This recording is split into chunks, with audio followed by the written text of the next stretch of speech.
سڵاوتان لەبێ بینەرانی ئەژالار شوێنەکەن گەشتێک بە دوایین گەرمترین هەواڵەکان دەکەین ئەو بابەتانەی کە ئەمڕۆ لە ئاکتوێلێکا بۆمان هەڵبژاردن گفتوگۆی لێ دەکەین. سێ بابەتی ئاساسیمان هەیە کە قسەیان لەسەرەکەین تایبەت بە ڕۆژهەڵات و باکوور و باشووری کوردستان. لە ڕۆژهەڵاتی کوردستان تەنها وەکو هەواڵێک هەمانە کە لە ئاکامی پێکدادانێکا لە دەبەری ئورمیا پازدار ئێرانی کوژرابوو، بە هەمان شێوە لە باشووری کوردستانیش پرسی ناوچە کێشە لەسەرەکان هەیە، بە تایبەت چەتەکانی داعش دوای شکستی مووسڵ ڕویان کردوتە حەویجە و دەوروبەری خورمات و ناوچە کوردیەکان کە ترسی ئەوەی هەیە کە دەیانەوێت لەو ناوە خۆیان کۆ بکەنەوە. لە باکووری کوردستانیش لە پاڵ شەڕا قەدەغی هاتوچۆ لە دەیان گوند لەلایەن ئاکەپەوە ڕاگەیەنراوە. بە هەمان شێوە ناوچەی سووری ئامەدیش سیاسەتی لە ناوبردنی تیادا بەردەوام دەکات. ئەم بابەتانە ئەمڕۆ گفتوگۆی لەسەر دەکەین. بەڵێ بینەرانی هێژە لە ڕۆژهەڵاتی کوردستانەوە وەک هەواڵێ دەمەوێت ئەوە ڕابگەێنین کە لە ئاکامی شەڕ و پێکدادانێک لە دەوەری ئورمیا چی ڕوویداوە.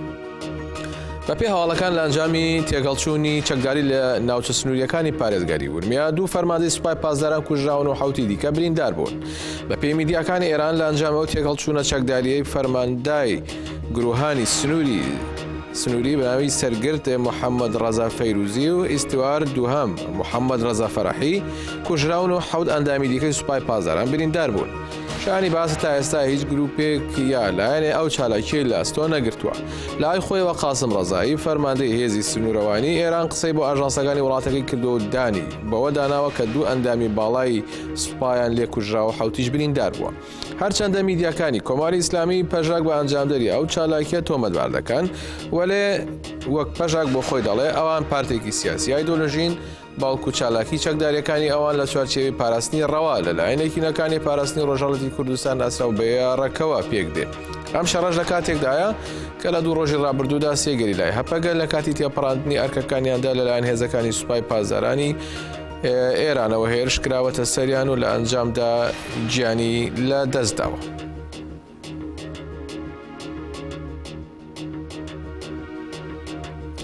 بەڵێ بێنەرانی ئێژە سەبارەت بەو بابەتە هێزانیاری زیاتر و بەرفراوانتر لە بەردەستدانیە لە بەرەوەی لایەنی چالاکیەکە تا ئێستا هەر لایەنێ بێ لە دوانی نەداوە و ڕوونکردنەوەی نەداوە. بە هەمان شێوە ئەوەی کە هەیە ئەوەیە کە کۆماری ئیسلامیش دانی بەوە داناوە کە ئەو ئەندامانەی سوپای پاسدارانیان لێ کوژراو کە ئەندامی باڵا بوون. هەر تایبەت بە ڕۆژهەڵاتی کوردستان و ئێران بە پێوزانیاریانی هەیە ڕژێمی ئێران بە نیازی گیرابێکی سیاسی ڕادستی تورکیا بکاتەوە. زانیارەکان لێرە دایادەمەی بۆ تام خوێنمەوە. بە پێی دوایین زانیاری ڕژێمی ئێران بە نیازە ژنە زیندانێکی دۆزی پەکەکە ڕادستی تورکیا بکاتەوە. ئەوەی لێرەدا هەیە وێنەی ئەو ژنەیە بە پێی زانیاریەکانی کۆمەڵی مافی مرۆڤی کوردستان ڕایگەیاندووە. ئەو ژنە زیندانی ناوی قادریە 7 ساڵ پێش ئێستا باڵێ چونکە تەمەنی لە کاتی دەستگیربوونیان کەمتر بۆ لە 18 ساڵ کە دەستگیر کراوە لە زیاتی زیندان نێراوە بۆ ناوەندی چاکسازی و پەروەردە لە شاری یاسوچی ئێران. ئێستاش پاژەوەی ماوەی سزاکەی کۆتایی هاتووە ڕەوانی زیندانی تایبەت بە بیانیەکانی ورمێ کراوە. ئەمەش بۆتە هۆی نیگەرانی ئەوەی کە ناوبراو ڕادەستی ڕژێمی تورکیا بکرێتەوە. لە هەواڵەکەدا ئاماژە بەوە کراوە کە خێزانی زیندانی ناوراو هەموو بەڵگەکانی پێویستیان داوە بە دادگای ورمێ و داواکاری گشتی دادگای ورمێژ ئەو بەڵگانی نردووە بۆ فەرماندەی ناسناوەکانی ڕژێمی ئێران بۆ ئەوەی شوناسی زیندانی ناوبراو لەگەڵ بەڵگەکان بەراورد بکە. بەڵام ئەو فەرمانگەی وەڵامی دادگا و خێزانی ناوبراویان نەداوەتەوە و هەر کەم تەرخەمێکی ژوای کردووە ناوبراو بە مەبەستی ئەوەی ڕادستی ڕژێمی تورکیا بکرێتەوە بنێرێ بۆ زیندانی تایبەتی بە بیانیەکانی شاری ورمێ. جێ ئاماژەیە کە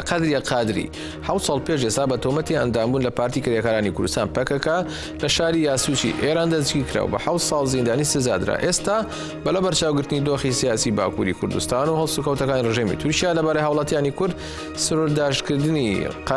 قادری بۆ خاکی تورکیا مەترسی زۆر جدی بۆ سەر ژیانی دروستەکە. بۆی ئەندامانی خێزانی ناوبراو داوا دەکەن لە دادگا لە جیاتی سنووردارکردنی بۆ خاکی تورکیا ئازاد بکرێ بۆ ئەوەی بتوانێت لەگەڵ خێزانەکەی لە شاری ورمێ بژی. دیارە بە پێ و زانیاریانەی کە لە بەردەستایە خێزانی قادری لە ورمێ لە ڕۆژهەڵاتی کوردستان دەژی. دەچینە باشووری کوردستان بزانین لەوێ چی دەگوزارێ. لە ناوچەکانی دەوروبەری خورمات و لە حەویجە لەو دەڤەرانە چەتەکان لە ماوەی یەک دوو ڕۆژی ڕابردووە دەستیان کردو بە هێرشکردن، بەڵام هێرشەکانیان تێکشکێنراوە. مەترسی لەو ناوە هەیە. هێزەکانی پێشمەرگە هێرشی چەتەی داعشیان لە تێکشکاندووە لە سنووری ڕۆژاوای شارۆچکەی خورماتوو. چەتەکانی داعش هێرشیان کردە سەر سەنگەرەکانی پێشمەرگە لە گوندی حلێوەی بچووک لە سنووری ڕۆژاوای شارۆچکەی خورماتوو سەر بە پارێزگای سەلاحەدین. شەڕی سەخت ڕوویدا و 8 پێشمەرگە بریندار بوون، واتە ئەمە کاتە دوێنێ پێرێ.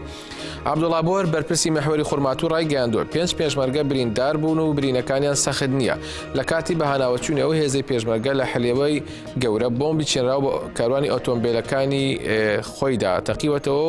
و وتۆتی من خۆم و دوو پێشمەرگە بریندار بوون و برینەکانمان سووکە. ناوبرا و تویشێتی تا ئێستا زیانی چەتەکان نەزانراوە. ڕاشک گەیاندووە کە لە ماوەی ئەم بانگەدا داعش لە سنووری ڕۆژاوای خورماتوو چەندین جار هێرشی کردووەتە سەر هێزەکانی پێشمەرگە. هۆکارەکەیشی کشانەوەیانە لە مووسڵەوە بۆ حەویجە و ئەم سنوورەی ڕۆژاوای خورماتوو.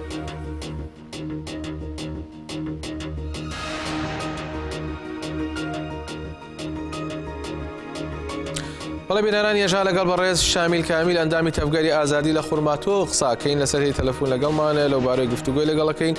کاک شامیل ئەم کاتتان باش منەمەوەی بۆ پرسیارە دەست پێ بکەم کە چۆنە ئێستا داعش هێرشەکانی لە ناوچەی خورماتوو چڕ کردوێتەوە، بۆچی بەری خۆیان داوەتە ئەوێ یان ڕویان کردوێتە ئەو ناوچەیە بەنیازی چی؟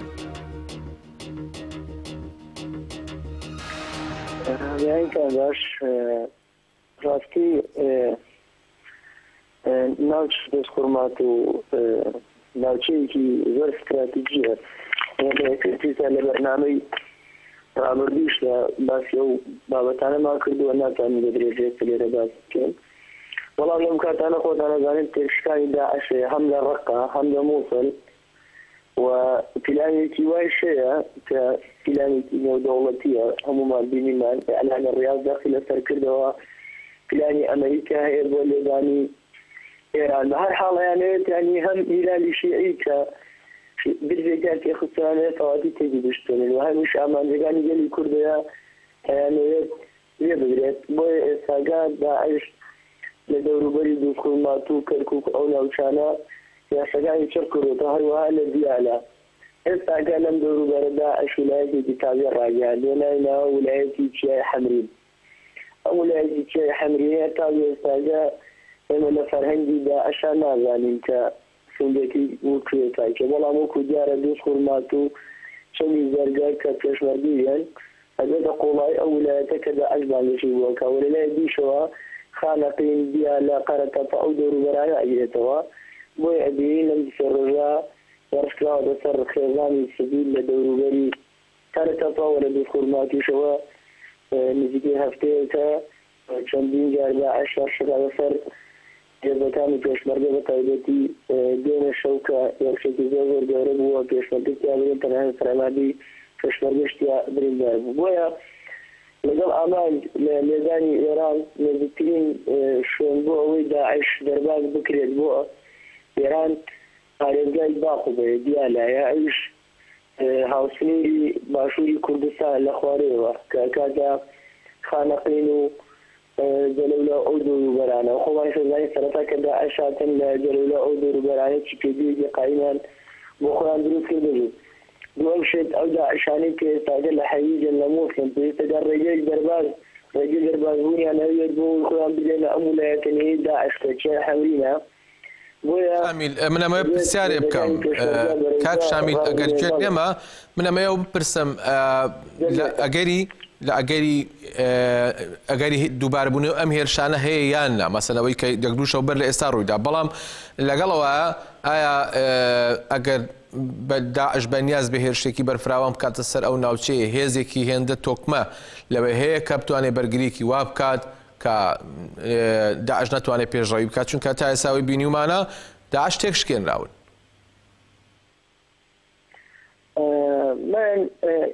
من ئەوەی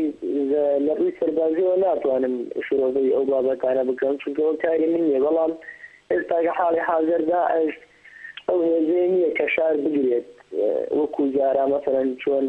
مۆفلی گرت هەویجێ گرت ئیتر خۆمان بینیمان، بەڵام ئێستاگە ئەتوانێت شێوازی شەڕی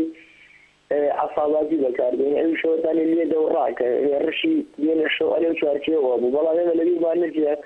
كذا الشركة تقول بك بشرية بروز بكايان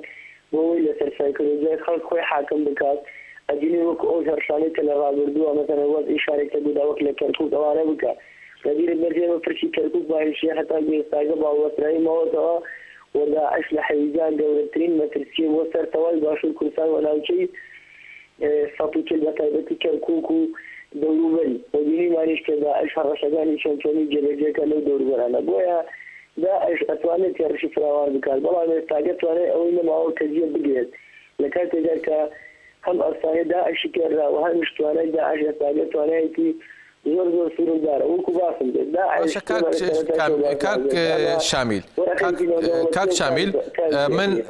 رابورت كم لبرد ساعة ولا ساعة التلفون لقل معنا بن باسي أو تنكر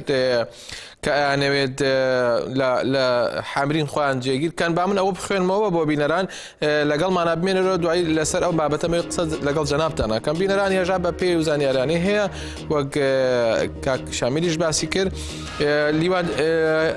هیوا عبدوڵڵا جێگیری فەرماندەی میحوەری چواری پێشمەرگە لە باشووری کەرکوک لە لێدوانێک کاوتوێتی لە دوای شکستەکانی لە مووسڵ داعش هێزەکانی ڕەوانەی حەویجە دەکات ڕوونشی کردو کە بەپێی زانیارە هەواڵگیریەکان لە ئێستادا داعش ویلایەتێکی نوێی لە چای حەمرین بە ناوی ویلایەتی جەبەل دروست کردووە. هەروەها ناوبراو ئاماژەی بەوەداوە کە داعش هێزەکانی لە سنوورەکانی حەمرین و حەویجە کۆ کردوێتەوە شەڕی پارتیزانیان دەست پێ کردووە. باسی لەوەش کردووە کە چەتەکانی داعش توانای شەڕکردنی بەرەیان نەماوە بۆیە پەنای بۆ شەڕی پارتیزانی بردووە. هاوکات لیوا هیوا عەبدوڵڵا سەبارەت بە دیاریکردنی حەویجە وەک پایتەخت لەلایەن خلافەتی داعشەوە ئاشکرای کردووە کە لە ئێستا داعش هێزەکانی لە ناوچەکانی حەویجە کۆ کردوێتەوە لە ناوچەکانی دیکە بەرەو نەمان دەچێت بۆیە هەوڵ دەدات چەکدارەکانی ڕەوانەی حەویجە بکات. قەزای حەویجە بە دووری 55 کیلۆمتر دەکەوێتە باشووری ڕۆژاوای کەرکووکەوە لە 10 حوزەیرانی 2014دا لە دوای کەوتنی مووسڵ بە بێ بەرهەڵستیکردن ڕادەسی داعش کرا ئەو دەڤەرە. کاک شامیل من ئەمەوێ لەسەر کاک شامیل من ئەمەوێ لەسەر ویلایەتی جەبەل ئەمەی کە چەتەکانی داعش خۆیان ناوێن ویلایەتی جەبەل بپرسین ئەمە چییە ئەم ویلایەتی جەبەلە یعنی بەنیازی چییە ئەنوێ لەناو لە چیاکانی جەبەل حەمرینە خۆیان توندکەن و یعنی ئەو تۆزەی کەماویانە لەو ناوە خۆیان بشارنەوەکو چۆن لە عێراقا سەردەمێک لە دوای ڕوخانی بەعەز شتێ هەبوو پێیانە جیوب المەقاوەمە یعنی با بڵێن ئەوانەی کە شەڕیانە کرد ئەیانەوێ ئەوانش بەو شێوەیە بکەن أو يعني أو يعني أول لبرشة أقول لك يعني ركرايتي تيرورستي وكذا عشان هر ركرايتي ذكري كذا إذا كنت حارب شر بارتيزاني وشر عصاباتي وناوتشي شيء أجمد الجريترين جديد استراتيجي بو أو هم بو جولي وهمش بو أنجاباني شالنتجاني ناوتشي حوضي حمرين وناوتشي شيء حمرين ناوتشي بزود الفراوانة لا شيء مكحولة ولا دوربري لنوار موصل تريد ودسكي أكان هتاكو أبيتا نزيكي شيء بمو وهروها بود بالمنصورية أشياء وهروها تاكو نزيكي بغداد أشياء للا نزيد بشياكاني دوربري كفي أو دوربرانا يعني هتاكو تاني تأثير أساس لمانيش جلوس بكاد وشيء كزور فراوانا زور سخطة وزوريش ولايتي استراتيجية بو هر بزدوية كبتواني خويتيا جيجير بكاد بويا استاكا أو جيجا بو خويدانا والله آمان استراتيجية شاي حمرين نية بتايبتي يعني بو وكو تجيز جولانويا اما باشا زاني كأمان استاكا آمان جوتاني كداعش دربازي إيران بكريت داعش دربازي إيران بكريت كيستاقات لحمرين أخوي كوبكاتو لدوربري جليلة أو شونانو كسي كيلومتر دور لقولاي إيران وبتواني خوي دربان بكاتو كارجاني بدين تأيّا لبير ما نشنتيا أمكن أنا بو حكومة إيرانيش أشكراي وبو حكومة إيرانيش أشكراي لما هو يمكن حكومة إيرانية دولتين أو فرنسا خوي لما هو شغال للشيء حمرين أنجام ده سركوتو بولا مع جزائر هيك راجع ديوز نبوه بلام أمان لو ولاية الجبل الحمرينة أويا باشا كاك شامل بقرا كاك شامل ما برسالة صح ويجاب كم لجنابتان يعني بۆ تا ئێستا ئۆپەراسیۆنی ئازادکردنی حەویجە دەستی پێ نەکردووە، یعنی زەحمەتیەک هەیە لەوەیە یاخود ناکۆکی هەیە لەناوان هێزە لە سیاسیەکان، چونکە بازەوا کرێت کە داعش هێوێ هێزەکانی کە شکستی هێناوە لە عێراق لە حەویجە کۆ بکاتەوە، هەرچەند چەندێک کۆشی بکاتەوە ناتوانێت درێژە بە تەمەنی با، بەڵام من پرسیارەکەم ئەوەیە بۆ تا ئێستا ئۆپەراسیۆن بۆ ئازادکردنی حەویجە دواخراوە، ئەساس کێشەکە لەکوێیە هەیە؟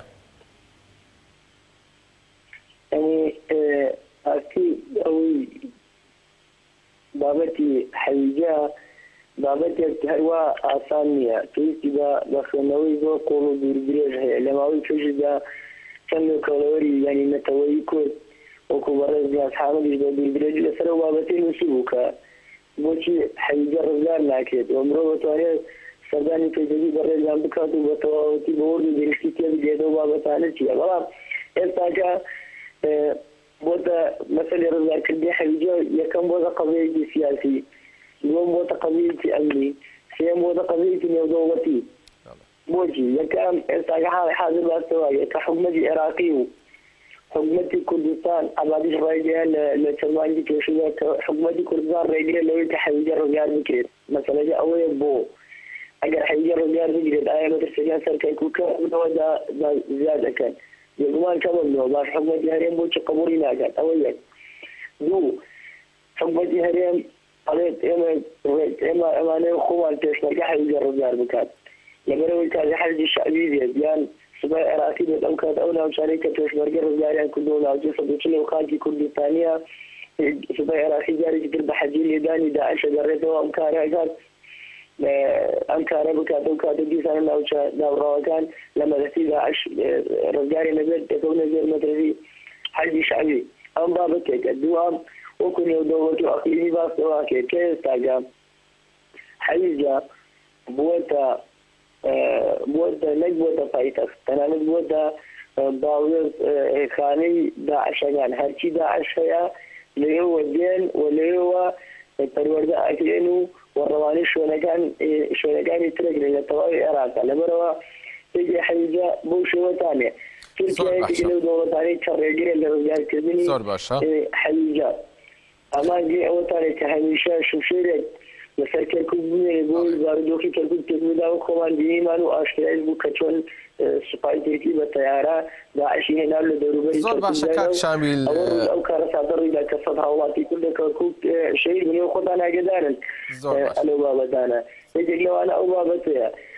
هاوپەیمانی سنی بەگشتی هاوپەیمانی سنی کە باس ناکرد قەتەر سعودیا داعشەکردنی ئەو هاوپەیمانیەتی تێکچووە و قەتەر بەرەو ئێرانە چێت و سعودیا بەرەو ئەمریکا و تورکیای گۆشەگیر بۆ لە نێوان ئەنقەرە و ئەستانبولە هیچی پێ ناگرێت. وەڵام ئەو هاوپەیمانی سنیە گەورەترین پاڵپشتی مانەوەی داعشە لە حەویجەوانتانە، لەبەرەوە مەبەستیان ئامانجی لێدانی وجودنەوەی کوردە. باشە کاک شامیل کامیل زۆر سپاس. مەسەلەی شەنگال بەسەوە تەواو بڵم مەسەلەی شەنگال یەکلا بووەتەوە کە تەواو هیچ کەسێک ناتوانێت دەست بگێنێتە شەنگال و شەنگالێکیان کۆبانی تەواو بۆ کەس ناتوانێت دەستی پێ بگێنێت. بەڵام کەرکوب و بارودۆخێکە هەر کاتێک بکرێت دیشێنی ئەیشێنی. لەبەرەوە بۆ لێدانی وجودنەوەی کورد پێویستەکان لە خاڵی لاواز بێت کە بە بڕوای لەر ئێستاگە کەرکوب و ناوچە دابڕاوەکانە و لە ئایندەیەکیشدا مەترسی زۆر گەورە لەسەر ئەم ناوچانە هەیە. زۆر سپاس بەڕێز شامیل کامیل ئەندامی تەبگەری ئازادی لە خورمات و سپاس بۆ بەشداربوونیەوە. بەڵێ بینەرانی هێژا ئەوەی بیستمان بارودۆخێکی ئاڵۆز لە باشووری کوردستان لە ناوچە کێشەرەسەرەکان لە خورماتوو کە سعدی و جەلەولا ئەوانش تقریبا نزیکن لەو دەبەرەوە، بەڵام زیاتر خورماتوو و ئەو هەڕەشەی کە وەک کاک شامیل دەڵێ ئەگەر داعش لە حەویجە بمێنێ تهدیدە بۆ سەر کەرکووکیش. هەر لە باشووری کوردستان بینەرانی هێژا لەپاڵ هەموو ئەم ئاڵۆزیە هەموو ئەم هەڕەشە و تهدیدە کە لەسەر ئەزموونی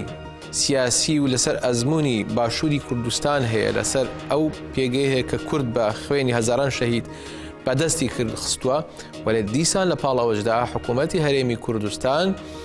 لە ئاستی ناوخۆدا وەک ئەو راپۆرتانی دەرەچن دەبینرێت کە تا دەچێت ئازادی دیموکراسی بن پێ ئەکرێ، مرۆڤ ئازادی خوازەکان دەگیرێن، زیندانی ئەکرێن، قەدەغەی ڕاگەیاندن و چالاکی مەدەنی ئەکرێت. لەو چوارچێوێدا چەند ڕۆژ بەر لە ئێستا هێڤیدار حەسەن عەلی ژنە چالاکوانێکی ڕێکخراوی ژنانی ئازادی کوردستان ڕەژاک لە دهۆک دەستگیر کرابوو لەلایەن چەکدارەکانی پارتی دموکراتی کوردستانی عێراقەوە لە ماڵی ڕفێنرابوو. ئەو ژنە چالاکوانەوە بۆ نزیکە هەفتەیە دەچێت تا ئێستا لەلایەن پارتی دموکراتەوە سنجن یا زیندانی کراوە و بازەکەی کە باری تەندروستیشی خراپە، بەڵام پارتی لەو دەبەرە گرتوتی زیندانی کردەوە، دەڵێ هەموو چالاکیەکیان قەدەغەیە نابێت لەم ناوە لەم دەبەرە چالاکی ژنان بە تایبەتی ڕەژاک بکرێت. لەو بارەوە ڕێکخراوی ڕەژاک لە دەڤەری ڕاپەڕین لێدوانێکی ناڕزایی نیشاندا و بزانین چیڵێ. جەماوەری هەرێمی کوردستان دەستگای مافی مرۆڤ ڕێکخراوەکانی ژنان ڕێکخراوەکانی کۆمەڵی مەدەنی ناوخۆ و بیانی حیزبە سیاسیەکانی هەرێمی کوردستان کەسانی ئازادی خواست. پارتی لە دنیا تاریکەکەی خۆی وەک پیشەی هەمیشەیی هاوشێوەی ئاغا سەرکارەکەی ئەردۆغانی فاشست و تیرۆریستی بیرتاریک کە بەردەوام ترسیان لە فکری ئازادی و کەسانی ڕۆشنبیر و ئازادی خواست هەیە بۆ درێژە پێدان بە دنیای تاریکی خۆیان، پارتی بە فکری ڕەشی خۆی بەردەوامە لە گرتن و کوشتن و تیرۆرکردن و بێسەر و شوێنکردنی نووسەر و ڕۆژنامە نووسان و کەسانی ئازادی خواست. لە کارێکی تری هاوشێوەیان لە پارێزگای دهۆک دەستگیرکردنی هەواڵێکمانە بە ناوی هێڤیدار حەسەن عەلی کە ئەندامی ڕێکخراوی ژنانی ئازادی خوازی کوردستان ڕەژاکە. لە کاتێکدا و هەواڵەی ئێمە نەخۆشە و لە ماڵ یەکێک لە دۆستەکانمان چارەسەری وەرگرتووە. لە بەرواری 22/5/2017 هێزی بیری ڕەش و دەستە ڕەشە سیخوڕەکەی پارتی هەڵدەکوتێتە سەر ماڵی ئەم دۆستەمان و هەواڵ هێویدار وەک سەرجەم هەواڵان و کەسانی ئازادی خواست دەستگیر دەکا. لەگەڵەوەی هەواڵ هێویدار نەخۆشە و چارەسەر وەردەگرێت، بەڵام لە بەرواری دەستگیرکردنەکەیەوە مانی لە وەرگرتنی چارەسەر و خواردن گرتووە. ڕێکخراوی ژنانی ئازادی خوازی کوردستان ئاسایشی دهۆک بە بەرپرسیار دەبینێ لە سەلامەتی ژیانی هەواڵ هێویدار. ئێمە وەک ڕێکخراوی ژنانی ئازادی خوازی کوردستان لە سنووری ڕاپەڕین ئەم کارەی پارتی و سەرجەم کارەکانی هەر لە خیانەتی نیشتیمانی و فرۆشتنی خاک و سەروەت و سامانی کوردستان و فرۆشتنی ژنان و کچانی ئێزدی ئاین و کوشتن و تیرۆرکردن و بێسەر و شوێنکردنی هەواڵانمان و ڕۆشنبیران و نووسەران و ڕۆژنامە نووسان و کەسانی ئازادی خواست ئیدانە دەکەین. داوای هەرچی زوو ئازادکردنی هەواڵ هێویدار و هاوشێوەکانی دەکەین. بە دروشمی ژن ژیان ئازادی بەردەوامین لە خەباتی ئەو شۆڕشە ڕێبەری ئازادی مرۆڤایەتی عەبدوڵڵا ئۆجەلان ئاوای کردووە. ڕێکخراوی ژنانی ئازادی خوازی کوردستان هەرێمی ڕاپەڕین 27 ئایاری 2017. بینەرانی ژە مەخابن لە پاڵ هەموو ئەو تهدیدانی کە بازەکرێت لەسەر باشووری کوردستانەیە، بەڵام حکوومەتی هەرێمی کوردستانیش بەتایبەت دەسەڵاتداری پارتی دموکراتی کوردستان لەگەڵ خەڵکدا یا لەگەڵ گەل و ئازادی خوازاندا بەو شێوەیە تەعامل و هەڵس و کەوت دەکات لە جێوەی کە هەوڵ بدرێت بەرەیەکی دیموکراسی یا خودکەشێکی ئازاد بۆ خەڵک بخڵخێنرێ. باشە، دەچینە باکووری کوردستان بزانین لەوێ چی دەگوزارێ. لە دوای شەڕ و پێکدادان لە نێوان گەریلاکان یا با بڵێن چالاکی گەریلاکان لە باکووری کوردستان هەپەگە زانیاری لەو بارەیەوە بڵاو کردەوە و لە هەمان کادا حکوومەتی تورکیاش قەدەغەی هاتوچۆی لە دەیان گوند ڕاگەیانەوە. بزانین چی هەیە. دوێنێ ناوەندی ڕاگەیانی هێزەکانی پاراستنی گەل هەپەگا بڵاوی کردەوە کە لە چالاکی چەند ڕۆژی ڕابردووی گەریلاکان لە هەرێمەکانی سەرحەد و سێرت و بەدلیس 58 سەربازی سوپای تور کوژراون. بە پێی لێدوانەکەی هەپەگا ڕۆژانی 24 و 25 و 26 ئامانگا لە ناوچەکانی سێرت، بەدلیس و هەرێمی سەرحەد بەگشتی 58 سەربازی سوپای تور کوژراون و گەریلاکان چوونەتە سەر تەرمی 45 لەو سەربازانە. هەپەگە ڕاشی گیان لەو چالاکیەدا 25 کامیۆن و 5 ئۆتۆمبیلی سەربازی سووتێنراون و زیاتر لە 2 هەلیکۆپتەری کۆبراش لێی دراوە و تا پێکراوە. لەلایەکی دیکەوە پارێزگاری ئامەد کە سەر بە دەوڵەتی تورکە لە 59 گوندی سەر بە پارێزگایەکەی ئامەد قەدەغەی هاتوچۆی ڕاگەیاندووە. دوێنێ پارێزگاری ئامەد بڕیاری داوە لە 59 گوند هاتوچۆ قەدەغە بکرێت. بڕیارەکەی پارێزگار لە کاتژمێر 6 ئێوارەی دوێنێەوە دەستی پێکردەوە و تا کاتێکی نادیار بەردەوام دەبێت.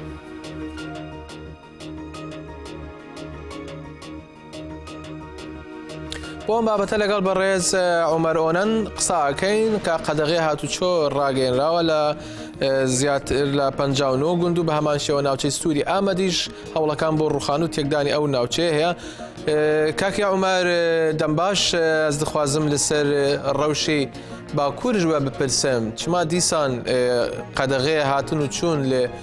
زیاتری 59 گوند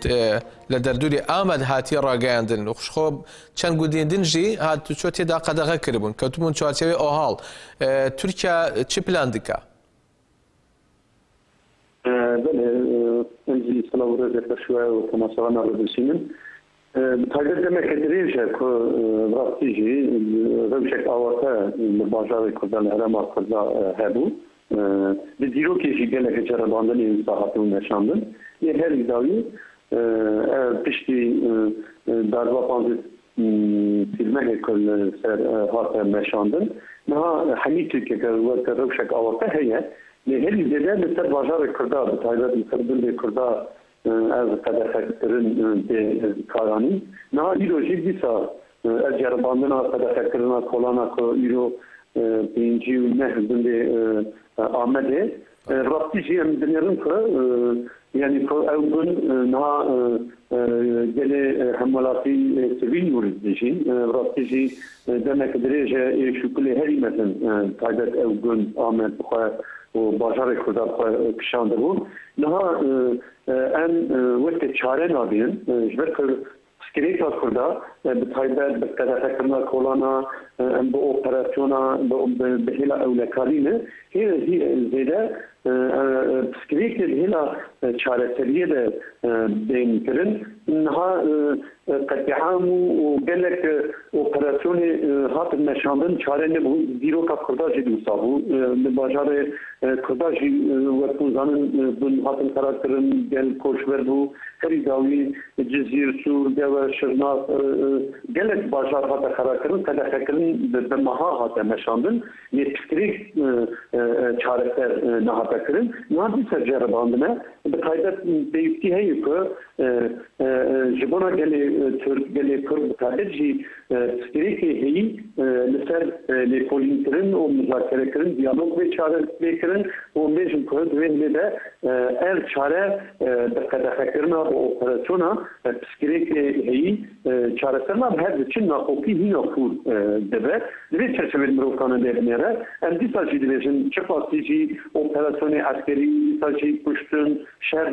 بکرن جی نه وقتی جی هری داوی 2 سال 2013 تا 2014 داوی 15 جی جبونا چاره سریه که گاب هبون به جوان به هر دیتن هبون دویلی ده نه اپراسیون نه قدرتکرنا کلانا نه پشتن نه کین راستی جی هم دنیرن که همین هات ختماندن پارلمانتر اندویشن دیندرتن پارلمانتری وان چه دکترن قایم شارداریت دکترن هسترو دیندرتن سیاست دموکراتیک پیشیاوی نیدکرن و دنی عسکری رول عسکری işte قدرتکرنی که نشاندن نه پیوسته Türkiye dela demokrasi de gavavi, dela demokratik buni de gavavi و ما في مروه بتایبت جواکی گذاشتن بکرن نه پیشتی 16 نیسان وقتی به فرندوم هات نشاندن رنگ کردات دیار بو بازار کردات دیار بو لسیل جویلی ده اندیشن شوی ترگالا هیره تدی بینجی زیدتر بونا نه لازم دنگوان به گذاری کرن یعنی که دهلا اسکری ده دهلا اپراسیون ده دهلا قدرتکرنی ده سکریکی دی ولاتی سکریکی جواکی نه اشارت کرن دوی چرچوه ده حکومت هایی AKP devlet دوی چرچوه ده لازم ویا باش ببینه باش برس عمر از خواستم لسر روشی ناوچه سوریا آمد پرسپکم نهاوکی تیزانین پلانی AKP هەیە و بۆ ویکو ناوچەی سووری ئامەد بە تەمامی خراپ بکە هەموو هەڵوشێنێ و خەڵکی وان دەرانەشی کۆچبەر بکە و گەلک جێ دیرۆکیژی هەیە لێ تێگوتن گەل جێخۆ ناتەرکێنن لە جێخۆ دمێنن لێ گوشارێکی ئەمباربۆیەکی خراپ کە خستە سەروان بێژن ئاف جوان خودکردنە AKP ئالەتریک جوان خودکردە دخوازێ وانە مەجبور بکە وان هەرێمانە تەری بکەن نەها ڕەوشێ سوور چی هەیە؟ نەها تایبەتی سوور دەمێکە درێژە تەکۆشینێک بە قەدانەکەری بێهەمپادان نەشاندن گەلێ سووری خۆ هەموڵاتیە سووری لە هەمبەر ئێریشێک تایبەت داگرکر که مرو روسا درنیر به توم او بازار قدیم به سالای شهرستانی را مالوغانتی کریه مروكان بيجا بالدنيا ده ديامين كستيتي سوري هري بيروز ديوكا هري بيروز لورا نا او امبيشن كو جي بيروز مبيشن قال لك باوريه كو نها نور هي نها او تحميكي خراكرن نا ايرو ديوكا كردا بخوا لورا چاندا کردال خواه لوره چاندا مروغایی خواه لوره راستی گله من گله سوری لخواه لوینا خواه لچاندا خواه لدیروکا خواه لناسلاما خواه لمروغاتین ها خودی در بکرن دو چرچوه چیدی وقت وجی آنی زمان دمه کدریشه بیشن وقت جزادهایی که لهندر حمالاتی کل سوری نها دیشین آوان خودکرن الکتریجیران آوان خودکرن راستیش ام نیستمون کرن یعنی تو بتایبت وقت ماه رمضان ماه پیروز ده اگر حکومت های دولت امریکن بهلا مسلمانتی بهلا امریکن به چرچوه ده اگر نیرین یوان باوریان هذا بیشتر امریکن مزیگلی خودی امریکن وقت جزاک آب الکتریک نهار گلی ورد میکنه لمیشه امریکن بتن کو آب مینه نهار به هنده وقت تاریخیه که مثل نام باشار امریکن آمده سوره هاتی مشاندن الکتریک هاتی سکناندن نام رو کرد دو سال یعنی همین چی در بلا بذاره یه مروواتی اینه انسانیتی اینه نه به چرچوه لازمه همین گله که خودی وجدان نه شبکه که دور چاندامه دیروزامه ناسنامه زمان نه دور وشاتیه لازمه امروی خودی در کردن یعنی سیاست مروین عالی کیجی ورده وقت دستگیری میگو به سالا مالوانتیش شارستانیه کردی بازار کی هری قدیم نه سود لی او جه چانده جه دیروز تهیه او جه پیروز نه به خاطرن نو ده بازار کی نوتی آواترن از راستیجی تو یکی که از ویژه از مروزم از نیستم کردن چون میشه گلی می سوره نه لهندر به پولیتیک آسیب کل سر بازار کردان نود آواترن لهندر به دکتر دنیا قبلن دکتر کتوشین خود بلن دکتر. کلک سپاس برای عمرونان اندامی لیجنه گشتی ناوندی هدف سپاس با تبلیغ نوا. سلاو ڕێز بەڵێ بینەرانی ئەژام بە هەواڵێکی جیهانی کۆتایی بە ئەم گەشتی ئەمڕۆ ئەکتوێلەکەمان بینین سەبارەت بە ئەو هێرشە خوێناویەی کە کرایە سەر شاری مانچستەری بەریتانیا دیارە ژمارەی کەس دەستگیر کرابوون پۆلیسی بەریتانی دوێنێ ئێوارە بڵن شەوی ڕابردووی ڕایگەیان کە کەسیشکیان دەستگیر کردەوە زانیاریانەتان بۆ دەخوێنمەوە لێرە لە بەردەستماندایە پۆلیسی بەریتانی کەسێکی دیکەی دەستگیر کردووە پەیوەست بەو ڕووداوە پۆلیسی بەریتانی ڕایگەاندووە کە کەسێکی تەمەن 19 ساڵ دەستگیر کراوە بە گومانی هەبوونی پەیوەندی بە هێرشەکەی مانچستەر بەم شێوەیە ئەوە دەکاتە 15هەمین کەس کە بە گومانی ئەو هێرشە دەستگیر کراون بە پێی لە دوانی پۆلیسی بەریتانی ڕایگەاندووە کە ئەو کەسانیان لە ناوچەی جۆرتۆن لە مانچستەر دەستگیر کردو چەند بەڵگەیەک لە بەردەستە هەبوون بۆ هەبوونی گومان لە تێوەگلانیان بەو کارە تیرۆریستیە پۆلیس وا دەڵێ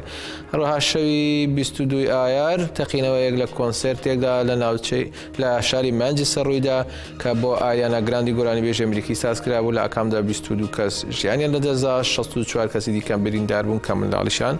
لە نێودا هەیە بەڵێ بینەرانی هێژا ئەوە دوایین زانیاری بوو هەواڵیشی جیهانی کۆتاییمان بەو گەشتەمان هێنا سپاس بۆ ئێوەش کە تا کۆتایی بەرنامە هاوڕێمان بوون لە شاد و خۆشی دابن.